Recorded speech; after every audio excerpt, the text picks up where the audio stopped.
प्रधानमंत्री नरेंद्र मोदी ने PM cares for children's योजना का शुभारंभ किया। उन्होंने वीडियो कॉन्फ्रेंस के माध्यम से कोरोना काल में अपने माता पिता खोने वाले बच्चों को संबोधित किया। उन्होंने कहा कि कोविड के कारण अपने माता पिता को खोने वाले बच्चों को स्कूली और उच्च शिक्षा के लिए पूरी सहायता दी जाएगी। उन्होंने कहा कि इस योजना से 18 से 23 वर्ष की आयु वर्ग के बच्चों को एक निश्चित छात्रवृत्ति दी जाएगी। बच्चों के 23 वर्ष आयु होने पर उन्हें 10 लाख रुपए दिए जाएंगे। प्रधानमंत्री ने कहा कि इस योजना के तहत व्यावसायिक पाठ्यक्रमों और उच्च शिक्षा के लिए शिक्षा ऋण भी दिया जाएगा। प्रधानमंत्री ने कहा कि इस योजना के माध्यम से सरकार बच्चों को प्रतिमाह 4,000 रुपए की सहायता राशि दे रही है।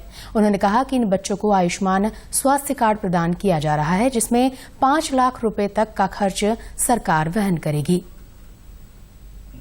मुझे संतोष है कि बच्चों की अच्छी और अबाधित पढ़ाई के लिए उनके घर के पास के ही सरकारी या फिर प्राइवेट स्कूलों में उनका एडमिशन कराया जा चुका है। पीएम केयर्स के जरिए ऐसे बच्चों की कॉपी, किताबों और यूनिफॉर्म्स के खर्चों को भी उठाया जाएगा।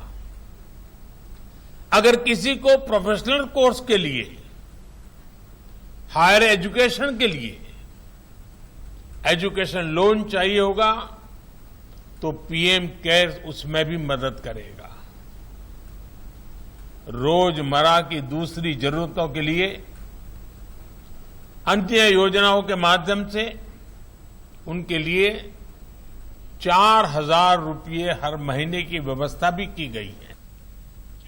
प्रधानमंत्री ने कहा कि देश भर के नागरिकों के योगदान से ही पीएम केयर्स योजना को सफल बनाया गया है। श्री मोदी ने कहा कि इस कोष से कोरोना काल में अस्पताल तैयार करने, वेंटिलेटर खरीदने, ऑक्सीजन संयंत्र लगाने में भी मदद मिली है। उन्होंने सभी बच्चों से फिट इंडिया और खेलो इंडिया पहल में भाग लेने का आग्रह किया। प्रधानमंत्री ने सभी बच्चों को योग और फिटनेस को अपनी दिनचर्या का हिस्सा बनाने के लिए प्रोत्साहित किया। पीएम केयर्स में हमारे करोड़ों देशवासियों ने अपनी मेहनत, अपने पसीने की कमाई को जोड़ा है। आप याद करिए, सेवा और त्याग के कैसे कैसे उदाहरण हमारे सामने आए हैं।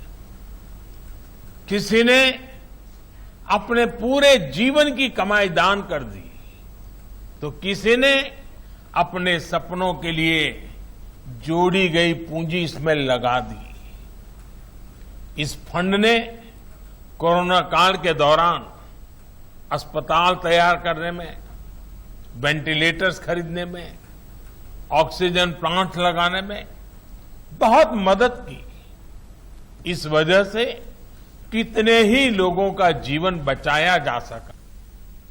प्रधानमंत्री ने कहा कि सरकार के आज 8 वर्ष पूरे हो गए हैं और देश आत्मनिर्भरता की ओर बढ़ रहा है। उन्होंने कहा कि सबका साथ, सबका विकास, सबका विश्वास, सबका प्रयास के माध्यम से देश विकास की दिशा में आगे बढ़ रहा है। उन्होंने कहा कि पिछले 8 वर्ष में सरकार द्वारा स्वच्छ भारत मिशन, जनधन और उज्ज्वला योजनाएं शुरू की गई हैं।